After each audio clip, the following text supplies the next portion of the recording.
Welcome back, students.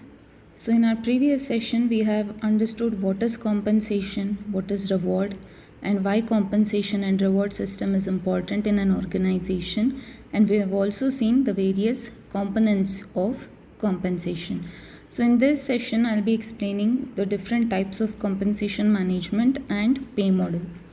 So, coming to the types of compensation. See, the total compensation that is offered to an employee can be divided into direct compensation and indirect compensation. So, direct compensation is the monetary benefit that is offered or provided to employees in return of their services.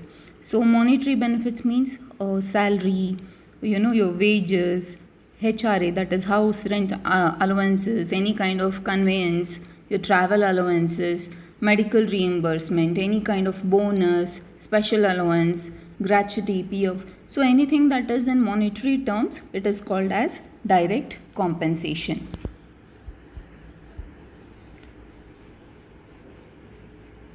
So what is indirect compensation then? So indirect compensation, it refers to all the non-monetary benefits which are offered or provided to employees for the service provided to organization. Now having giving car facility to your employees, or giving them leave travel, or you can say holidays, paid holidays, and leave policy, overtime policy.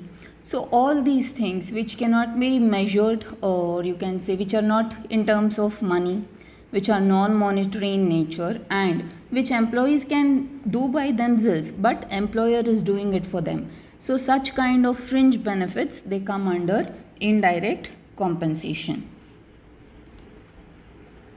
So the next one is pay model. So every organization has a different pay model or pay structure. So depending on the objectives of the organization, the strategies or policies they have for compensation, and the technique which is used, so based on that the pay model varies. So your pay model basically has three concepts or three main components. First one is the organization objectives, then the policies used in the organization, and the techniques used to pay. So what exactly are compensation objectives? See, every organization has certain expectation from its employees, okay? So based on that, the pay system or pay policy will be designed. So it can be either more efficiency in performance, or good performance, or increased performance, good quality, providing more value to customer and stakeholders, or reducing cost, or to be equitable and just, or just to carry out business in an ethical way, or it can also be complying to the laws and regulation of the land. So whatever is the objective, first set the objectives and what is expected from your employees, and based on that you can design your compensation model. And the next one is policies. So how you design or curate your compensation policies or strategies, that is based on four component again. The first one is your internal alignment, then external competitiveness, the employees' contribution to your organization, and proper management of all these policies. So internal alignment. So how do you curate your compensation policy, or how do you curate compensation or pay package for each of your employees? So it starts by comparison of jobs. So what you do is you take up all the jobs in the organization, you start comparing which job is more important, or which job has requires more skill sets, more cases, you can say knowledge, skills and abilities, and which job has more responsibility. So based on this comparison you can curate different pay packages for different jobs. And again, if two people are working or doing same jobs, then how you can pay them? Should you pay them differently, or should you pay them same, based on the responsibility given to each of them? And you can even compare based on which job is contributing more to your organization goal. If all jobs cannot be contributing equally to the organization goal.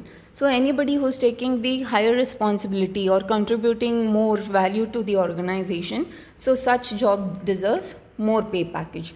So this is how you compare. You can compare the jobs based on the skill sets required, based on the experience or seniority, or based on their contribution or how they can contribute value to the organization. So this is called internal alignment, comparing the jobs in the organization and devising a pay package. And the next one is external competitiveness. External competitiveness means trying to devise pay package based on what is going on in the market. That is, we call it as market rate or market driven.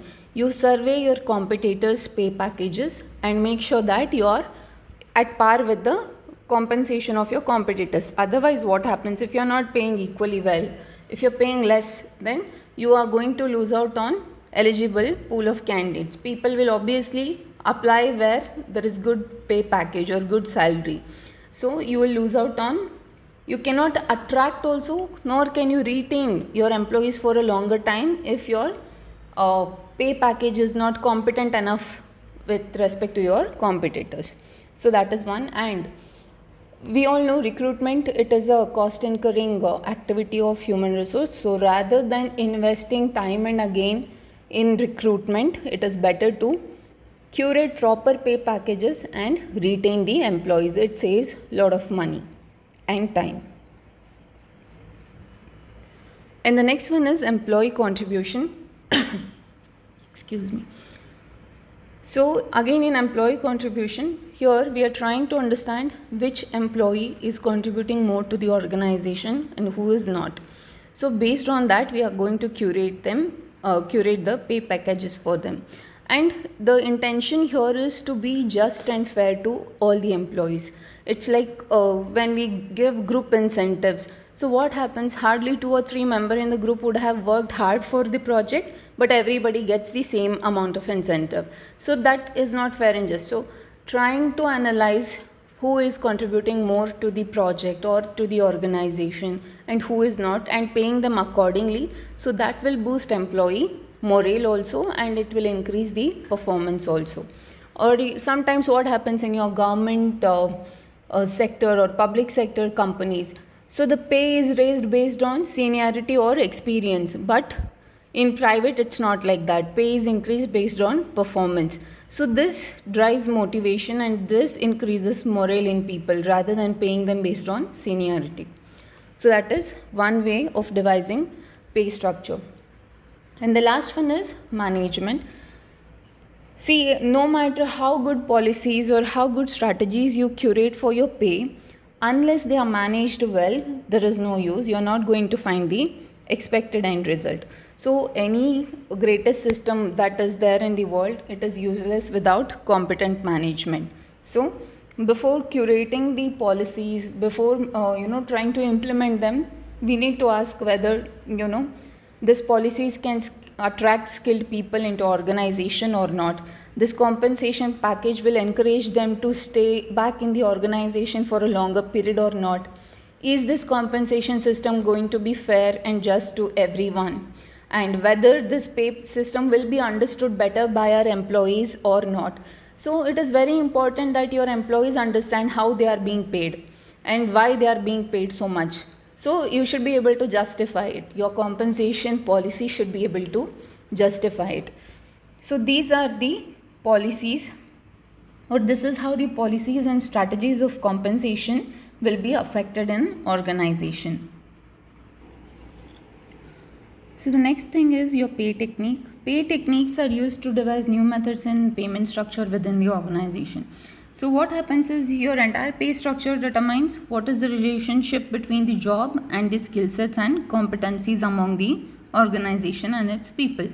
So this pay model will help you understand which work or which job is important in achieving organization goals. So if people in the organization have a clear idea and of your policies or strategies of pay, and if they feel that this compensation model or pay model is fair and just to everyone, then they will have higher morale towards the organization. So and also when you are devising your pay structure and you are doing market surveys and all, so you'll understand what is that component in compensation which is attracting people towards other organization, and you can sit back and try to analyze your own compensation policies and revise them accordingly. And most importantly, your pay model helps you control the efficiency of the organization. It will help you motivate the people if it is devised properly, and not just motivating them but to retain them in the organization for a longer time, and helps your employees contribute more to the organization. So this is about pay model. Remember, there are three basic components. One is the objectives, what is that you're expecting from your people. Then you, according to those objectives, or to motivate expected behavior in the employees, you're trying to curate or strategize different pay policies, and then you're going to choose paying techniques for those employees. So these three are very important components of a pay model, and remember, the pay model differs from organization to organization based on the nature of the business or nature of the very job itself. That's it for today. Thank you.